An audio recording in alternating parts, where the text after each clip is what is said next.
जिंदाबाद जिंदाबाद मुस्लिम एकता मुस्लिम एकता ನಮ್ಮೆಲ್ಲರ ನಡೆ ನಮ್ಮೆಲ್ಲರ ನಡೆ ನಮ್ಮೆಲ್ಲರ ನಡೆ ವಕ್ಫ್ ಬಿಲ್ ತಿದ್ದುಪಡಿಗಾಗಿ ನಮ್ಮ ಮೊರೆ ವಕ್ಫ್ ಬಿಲ್ ತಿದ್ದುಪಡಿಗಾಗಿ ನಮ್ಮ ಮೊರೆ ವಕ್ಫ್ ಬಿಲ್ ತಿದ್ದುಪಡಿಗಾಗಿ ನಮ್ಮ ಮೊರೆ ನಮ್ಮೆಲ್ಲರ ನಡೆ ನಮ್ಮೆಲ್ಲರ ನಡೆ जिंदाबाद जिंदाबाद जिंदाबाद जिंदाबाद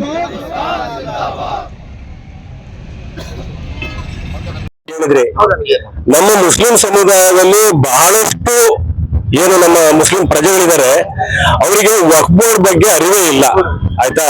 ವಕ್ಫ್ ಬೋರ್ಡ್ ಅಂತಕ್ಕಂಥದ್ದು ಸಮುದಾಯದ ಪರವಾಗಿ ಸಮುದಾಯಕ್ಕೋಸ್ಕರ ಸಮುದಾಯದವರು ಕೊಟ್ಟಿರ್ತಕ್ಕಂತಹ ದಾನದ ಆಸ್ತಿ.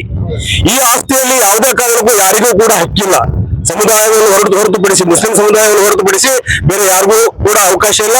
ಅದಕ್ಕೋಸ್ಕರ ಟ್ರಿಬ್ಯುನಲ್ ಮಾಡಿದ್ದಾರೆ. ಟ್ರಿಬ್ಯುನಲ್ ಅಂದ್ರೆ ನ್ಯಾಯಾಧೀಕರಣ. ಅಲ್ಲಾಗ್ತಕ್ಕಂಥ ಭ್ರಷ್ಟಾಚಾರ, ಅಲ್ಲಾಗ್ತಕ್ಕಂಥ ತಾರತಮ್ಯ, ಆಗ್ತಕ್ಕಂಥ ಅಸಮಾನತೆಯನ್ನ ಹೋಗಲಾಡಕ್ಕೋಸ್ಕರ ಅಲ್ಲಿ ಟ್ರಿಬ್ಯುನಲ್ ಇದೆ, ನ್ಯಾಯಾಧೀಕರಣ ಇದೆ. ಆದ್ರೆ ಇವ್ರು ಏನ್ ಮಾಡ್ತಾ ಇದ್ದಾರೆ, ಆ ಟ್ರಿಬ್ಯುನಲ್ ಮತ್ತೆ ಆ ನ್ಯಾಯಾಧೀಕರಣ ಏನಿದೆ ಅದಕ್ಕೆ ಮಾನ್ಯತೆ ಕೊಡದೆ ಹೈಕೋರ್ಟ್ ಸುಪ್ರೀಂ ಕೋರ್ಟ್ ತೆಗೆದುಬಿಡ್ತಾ ಇದ್ದಾರೆ. ಇದೇ ರೀತಿಯಾಗಿರ್ತಕ್ಕಂತಹ ನ್ಯಾಯಾಧೀಕರಣ ಟ್ರಿಬ್ಯುನಲ್ಗಳು ನಮ್ಮ ದೇಶಾದ್ಯಂತ ಹತ್ತಾರು ಟ್ರಿಬ್ಯುನಲ್ಗಳಿದ್ದಾವೆ. ಅಲ್ಲೂ ಕೂಡ ಇದೇ ರೀತಿಯಾಗಿರ್ತಕ್ಕಂಥ ವ್ಯವಸ್ಥೆ. ಈ ತಾರತಮ್ಯ ನಮ್ಮ ಸಮುದಾಯದ ಪರವಾಗಿ ಯಾಕೆ? ಈ ಅಸಮಾನತೆ ನಮ್ಮ ವಿರುದ್ಧ ಯಾಕೆ? ಇದು ನಮ್ಮ ಕೂಗು, ಇದು ನಮ್ಮ ಪ್ರತಿಭಟನೆ. ಏನಪ್ಪಾ ಅಂತಂದ್ರೆ, ನೀವೇನು ಈ ವ್ಯವಸ್ಥೆ ತಂದಿದ್ದೀರಿ, ಇದೇ ವ್ಯವಸ್ಥೆಯನ್ನ ಯಥಾವತ್ತಾಗಿ ಎಲ್ಲಾ ನ್ಯಾಯಾಧೀಕರಣಕ್ಕೆ, ಎಲ್ಲಾ ಟ್ರಿಬ್ಯುನಲ್ಗೆ, ಎಲ್ಲಾ ಏನೇನು ಮಂಡಳಿಗಳಿದ್ದಾವೆ ಅಲ್ಲೂ ಕೂಡ ವ್ಯವಸ್ಥೆಯನ್ನ ತನ್ನಿ. ಸಂವಿಧಾನದ ಅನುಚ್ಛೇದ ಸಮಾನತೆಯ ಒಂದು ಆರ್ಟಿಕಲ್ ಏನಿದೆ 14 ಏನ್ ಹೇಳುತ್ತೆ ಅಂತಂದ್ರೆ, ಯಾವುದೇ ಕಾರಣಕ್ಕೂ ತಾರತಮ್ಯ ಅಸಮಾನತೆ ಅಡಿಯಲ್ಲಿ ಯಾವುದೇ ಕಾರಣಕ್ಕೂ ಯಾವುದೇ ಮಸೂದೆ ಕಾನೂನುಗಳನ್ನು ಮಾಡಬಾರ್ದು ಅಂತಕ್ಕಂಥದ್ದಿದೆ. ಆ ದೇಶಗಳನ್ನ ಆಶಾಭಾವನೆಯನ್ನ ಗಾಳಿಗೆ ತೂರಿ ಇವಾಗ ತಂದಿರತಕ್ಕಂತಹ ಕಾನೂನಿನ ವಿರುದ್ಧ ಇವತ್ತು ಮುಸ್ಲಿಂ ಸಮುದಾಯ ಮಾತಾಡ್ತಾ ಇದೆ. ಹಾಗಾಗಿ ಮುಸ್ಲಿಂ ಸಮುದಾಯಕ್ಕೆ ಈ ಗೊಂದಲದ ಬಗ್ಗೆ ಗೊತ್ತಿಲ್ಲ. ಕೆಲವರು ಪರವಾಗಿರ್ತಾರೆ, ಅಂದ್ರೆ ಅವರಿಗೆ ನಂಕು ಬುದ್ಧಿ ಹೆಚ್ಚಿ ನೀವು ಹಿಂಗ್ ಮಾಡ್ತಾ ಇದೀರಿ, ಹಂಗ್ ಮಾಡ್ತಾ ಇದಾರೆ ಅಂತ ಹೇಳಿ ವೈಭವೀಕರಣ ಮಾಡಿ ತೋರಿಸ್ತಾರಲ್ವಾ. ಹಂಗಾಗಿ ಕೆಲವರು ಆ ಕಡೆ ಇರ್ತಾರೆ. ಆದ್ರೆ ಬಹಳಷ್ಟು 100% 95% ಇದಕ್ಕೆ ವಿರುದ್ಧವಾಗಿದ್ದಾರೆ ಅಂತ ಹೇಳಿ ಹೇಳ್ತೇನೆ. ಈ ಗೊಂದಲ ಅವ್ರಿಗೆ ಗೊತ್ತಿಲ್ಲ ಅಷ್ಟೇ ಅಂತ ಹೇಳ್ತಾ ಮಾತಿಗೆ ವಿರಾಮ ಹೇಳ್ತೇನೆ. ಕೇಳಿ ಅಲ್ಲ, ಇನ್ನೊಂದ್ರಿಂದ ಮತ್ತೆ ರಿಪಿಟೇಷನ್ ಪ್ರಶ್ನೆ ಅಂತಲ್ಲ.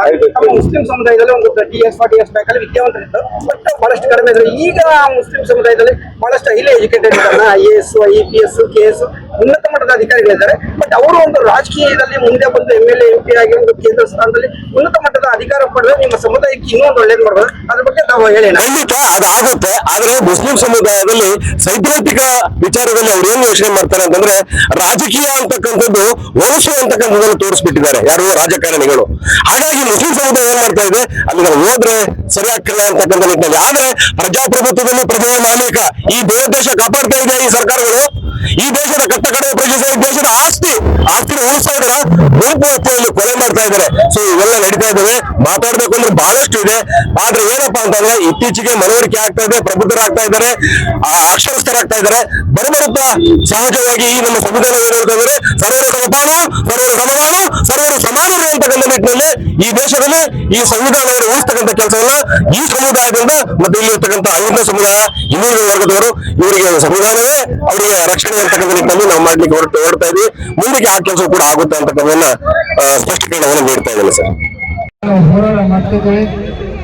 ಈ ನಮ್ಮ ಹೋರಾಟಕ್ಕೆ ಹಾಸನ ಜಿಲ್ಲೆಯ ಪ್ರತಿಯೊಂದು ನಾಗರಿಕರು ಬೆಂಬಲ ನೀಡಿ ತಮ್ಮ ಸ್ವಂತ ಖರ್ಚಿನಲ್ಲಿ ಈ ವೇದಿಕೆಗೆ ಆಗಮಿಸಿದ್ದಾರೆ. ನನ್ನ ಪರವಾಗಿ, ನಮ್ಮ ಸಂಘಟನೆ ಪರವಾಗಿ ಅವರಿಗೆ ಹೃತ್ಪೂರ್ವಕ ಅಭಿನಂದನೆ ತಿಳಿಸ್ತಾ, ಏನ್ ನಿನ್ನೆ ಪುಲ್ವಾಮಾದಲ್ಲಿ ಒಂದು ಇನ್ಸಿಡೆಂಟ್ ನಡೀತು, ಅದ್ರ ಬಗ್ಗೆ ನಾವೊಂದು 2 ನಿಮಿಷ ಒಂದು ಮೌನವನ್ನು ನಡೆಸಬೇಕಾಗಿ. ಅದಕ್ಕಿಂತ ಮುಂಚೆ ನಮ್ಮ ನೂರಲ್ಲಾ ಭೈ ಅವರು ಬೊಮ್ಮನಹಳ್ಳಿ ನಮ್ಮ ತಾಲೂಕು ಪಂಚಾಯತಿ ಅಧ್ಯಕ್ಷರು ನಿಮ್ಮ ಮುಂದೆ 2 ನಿಮಿಷ ಮಾತನಾಡಲು ದಯವಿಟ್ಟು ಸಹಕರಿಸಬೇಕಾಗುತ್ತದೆ.